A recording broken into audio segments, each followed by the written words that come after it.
বিপদনাশিনী পুজোকে কেন্দ্র করে সাময়িক উত্তেজনা ছড়িয়েছে চন্দ্রপুরের বলদাখাল এলাকাতে। জানা গেছে কিছু দুষ্কৃতিকারীদের দ্বারা আক্রান্ত হয়েছে মন্টু দাসের পরিবার।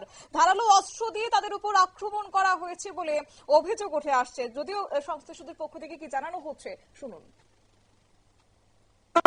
আমরা বাড়িতে পূজা ছিল, বিপদনাশিনী পূজা, সবাই মিল্লা সেরা মাগন পূজা করে। তো ওই পূজার মধ্যে আমরা অনুষ্ঠান করছি, আমরা বাড়িতে সবাই ডিসাইড করছে যে আমরা বাড়িতে পূজা হইব।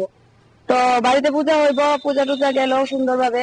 রাত্রেবেলা তারা এসেরা বিভিন্ন ধরনের গালিগালাজ ছেদ দেওয়া শুরু করছে, যে এরকম এরকম আমরা হামলাও করছে, শাবল নিয়ে আইছে বাড়ির মধ্যে, তারপরে বাঁশ নিয়ে আইছে, এরকম পাইপ টাইপের নিয়ে আইছে, নিয়ে আইসে হামলা করছে। আমার পায়েও ব্যথা দিছে, এই যে আমার পায়ে ব্যথা দিছে।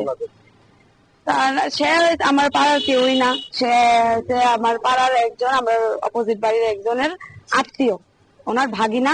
পার্শ্ববর্তী এলাকায় আমাদের ওই পাশের এলাকার একজন আয়েসেরা রাত্র 11টার সময় আয়েসেরা এরকম নানান ভাবে বিশ্রী বিশ্রী গালিগালাজ, মানে যদি উচ্চারণ করার মতন ইয়ে নাই, এরকম গালিগালাজ করে সেটা বাড়ির থেকে বাইরেও এরকম বিভিন্ন থ্রেট দিতেছিল। এই আক্রমণটা কি কারণে?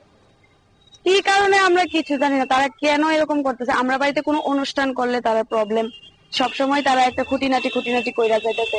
এইবার তারা খুব বড় ভাবে ভীষণ ভাবে এসে আমরা এরকম নানান ভাবে কথা বলতেছে যে এরকম কোন ধরনের বক্স বাজানো নিয়ে ঘটনার সূত্রপাত? হ্যাঁ, বক্স তো আমরা বাজাইছি, বক্স তো অনুষ্ঠান যেহেতু বক্স আমরা বাজাইছি। আপনারা শুনলেন তাদের বক্তব্য। বর্তমানে মন্টু দাসের পরিবার এখন নিরাপত্তাহীনতায় ভুগছে। পূর্ব আগরতলা থানাতে তারা মামলা দায়ের করেছে। একদল দুষ্কৃতিকারীরা রাতের অন্ধকারে ধারালো অস্ত্র নিয়ে তাদের উপর হামলে পড়েছে বলে অভিযোগ রয়েছে। কিন্তু কি কারণে তারা এই হামলা চালিয়েছে তা এখনো পর্যন্ত স্পষ্ট নয় মন্টু দাসের পরিবারের কাছে। যদিও পুলিশের কাছে তারা মামলা দায়ের করেছে, এখন দেখার বিষয় তাদের নিরাপত্তা দিতে পুলিশ কতটা পদক্ষেপ গ্রহণ করে। সংবাদ আপাতত এই পর্যন্তই। পরবর্তী আপডেটের জন্য চোখ রাখুন শুধুমাত্র নিউজ ভ্যানগার্ডের পর্দায়। নমস্কার।